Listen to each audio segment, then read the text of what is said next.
Chapter 5. Tommy. Army felt himself grow weak.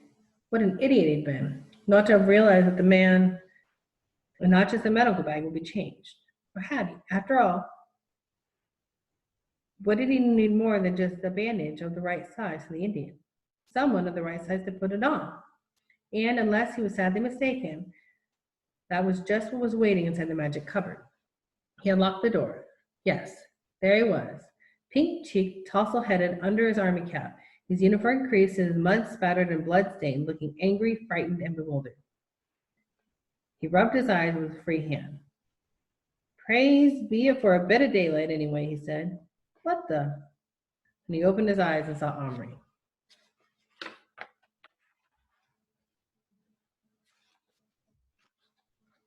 Omri actually saw him go white, and his knees gave way under him. He uttered a few sounds, half curses and half just noises. He dropped the bag and hid his face for a moment. Omri said hastily, Please don't be afraid. It's all right. Then an absolute inspiration. I'm a dream you're having. I won't hurt you. I just want you to do something for me, and then you wake up. Slowly, the little man lowered his head and looked up again. A dream, is it? Well, I should have guessed. Yes, of course, it would be. The whole rotten war is a nightmare enough, though, with the giants and he stared around Omri's bedroom. Still in all, perhaps it's a change for the better. At least it's quiet here. Can you bring your bag and climb out? I need your help. The soldier now managed rather sickly smile and tipped his cap in a sort of a salute. Right you are. With you in a tick, he said, and he picked up the bag, clambered over the edge of the cupboard. Stand on my hand, Omri commanded. The soldier did not hesitate a moment, but swung himself up by hooking his free arm around Omri's little finger. Bit of a lark this, he remarked. I won't half enjoy telling the fellows about this dream of mine in the trenches tomorrow. Omri caught him to the spot where Little Bear was sat holding his leg, which was still bleeding. The soldier stepped down, stood knee-deep in carpet pile, staring. Well, I'll be jiggered, he breathed. A bloomin' Indian. This is a rum deal, and no mistake. And wounded, too. Well, I suppose it's my job, is it? To patch him up? Yes, please, said Omri. Without more ado, the soldier put the bag on the floor and snapped open all but invisible catches. Omri leaned over to see. Now he really did need a magnifying glass. So badly did he want to see the details of the miniature doctor's bag that he risked sneaking into Gillen's room.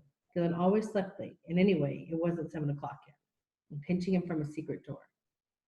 By the time he got back to his own room, the soldier was kneeling at Little Bear's feet, applying a neat tourniquet at the top of his leg, when he peered through the magnifying glass into the open bag. It was amazing. Everything was there. Bottles, pillboxes, ointments, some steel instruments, including a tiny hypodermic needle, many rolls of bandages you could want. Omri then ventured to look at the wound. Yes, it was quite deep. The horse must have given him a terrific kick. That reminded him. Where was the horse?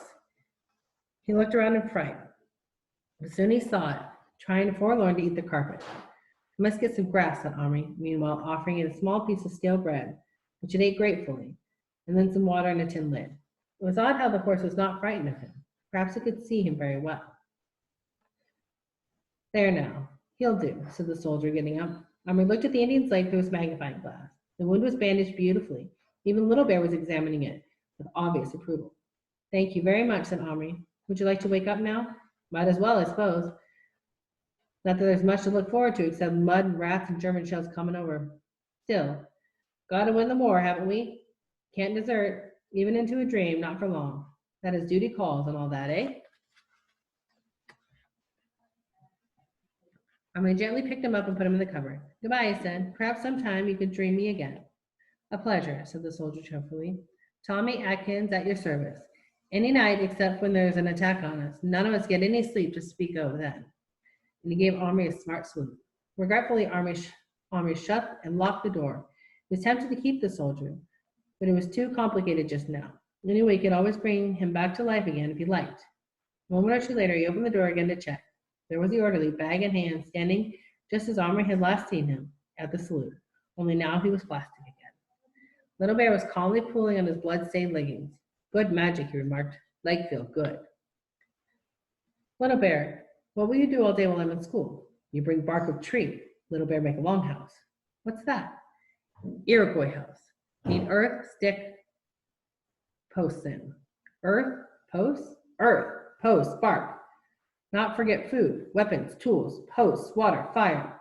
There were no quarrels at breakfast that morning. Omri gulped down an egg and ran. In the greenhouse, he found a seed tray already full of soil, well pressed down. He carried that secretly upstairs and laid it on the floor beside the dress-up crate. She was pretty sure his mother wouldn't shift, even when it was her cleaning day. Then he took his penknife and went out again. Fortunately, one of the trees in the garden had sort of bark that came up easily, the silvery, flaky kind. He cut off a biggest strip and then another to make sure. How long was a longhouse? He pulled some grass for the horse. He got a bundle of thin, strong, straight twigs, stripped them of their leaves. He went back to his room and laid all his offerings beside Little Bear, who was seated outside his teepee, apparently saying his prayers. Omri, came his mother called from downstairs. Time to go! Omri took out of his pocket a corner of toast he saved from breakfast and cleaned out the last of the corned beef from the tin. There's some corn left as well, though it was getting rather dry by now. He filled up the Action Man's beaker with water from the bathroom, pouring a little into the horse's drinking lid. The horse was munching on fresh grass with every sign of enjoyment. Omri noticed its bridle had been replaced with a halter, cleverly made of a length of thread. Omri, just coming. The others have gone. Hurry up, you'll be late. One last thing. Little Bear couldn't make a longhouse with a stone tool beside his knife. He needed an axe. Frantically, Omri rummaged through the biscuit tin and a knight wielding a fearsome-looking battle axe. It wasn't right, but it was better than nothing it would have to do. In a second, the knight was locked up in the cupboard. Omri! 1 second. What are you doing? Crash. The axe was being used on the inside of the cupboard. Omri wrenched it open, snatched the axe from the startled hands of the knight, who had just time for one horrified look before he was reduced to plastic again by the slamming of the door. Never mind. He had looked most unpleasant, just as knights must have looked when they were murdering the poor Saracens in Palestine. Omri had very little time for knights. The axe was a beauty, though, shining steel with a sharp edge on both sides of the head and a long, heavy steel handle. Omri laid it at Little Bear's side. Little Bear, but he was still in a trance, communicating with his ancestors, Omri supposed. Well, Little Bear would find everything when he came to. There was a quiet trail of split earth leading behind the crate. Omri flashed down the stairs, grabbed his parka and his lunch money, and was